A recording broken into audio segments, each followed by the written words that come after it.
Welcome back to Ozarks Tonight. I'm Heather Lewis. This year marks a milestone, the 100th anniversary of the 19th Amendment. That, of course, guarantees and protects a woman's constitutional right to vote. Dr. Katie Gilbert is an associate professor of English at Drury University. Thank you for being here with us tonight. Thank you so much for having us. So let's go ahead and start with what historical circumstances led to the 19th Amendment. Sure, yeah. So, while we think of it as kind of a milestone or a moment in time, it in fact was a process that took a good 70 years of letter writing, campaigning, marching, and in fact, at certain points, women were even imprisoned. In some cases, they were tortured and abused in fighting for the right. So it was a good 70 years long, just absolute unrelenting kind of persistence in lobbying for the right to vote. And then it was ratified in 1920, originally passed in 1919, but August 18th, 1920 was the moment of ratification. And while the government recognized women's right to vote, did women still face discrimination? Oh, yeah, absolutely. I think to even complicate matters a little bit more, one of the kind of key issues in terms of discrimination or kind of suppression of voting rights took place with people of color. So one of the kind of complicated parts of the history of the movement for suffrage for women also involves a conversation around race. And technically, Black men were able to vote earlier than women because of the 15th Amendment.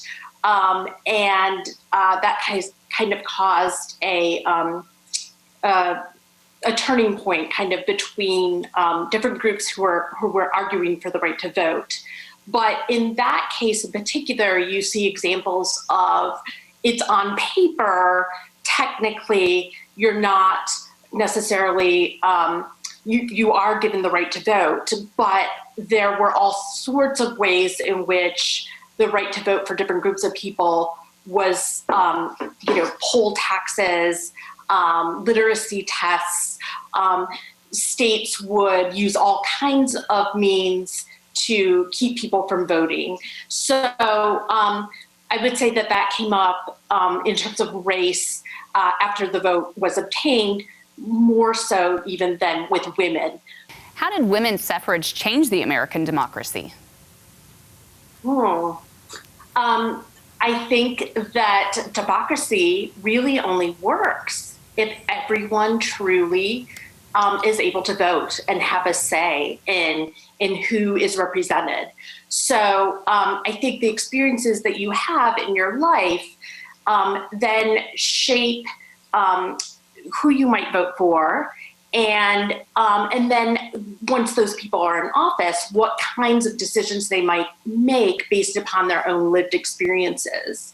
So I think it really opens kind of the doors for a number of perspectives to be considered when deciding policy that might not be considered otherwise.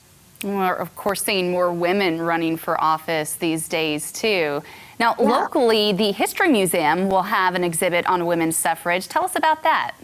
Absolutely. So the History Museum has been able to is going to be hosting an exhibit, a poster exhibit from the suffrage movement called Votes for Women, a portrait of persistence, and you get that word persistence again. It will be on the square, at the History Museum on the square, between August 19th and September 27th. And they're also having a number of events along with that.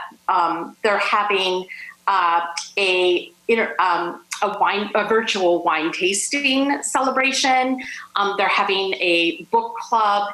And on August 26th, from 10 a.m. to 4 p.m., the League of Women Voters is hosting a registration booth at the museum and information booth on voting. So still encouraging people to get registered to vote ahead of November, and I assume women as well take advantage of that. Yes, everyone does. So the League, while its roots are in kind of the suffrage movement, in trying to get the right to vote for women, our current kind of goals are about getting everyone the right to vote and making sure everyone is educated about the voting process, and getting everyone to the polls. Okay, very good. This is Dr. Katie Gilbert. Thank you so much for joining us. Thank you. And keep it here. We will be right back with more Ozarks Tonight.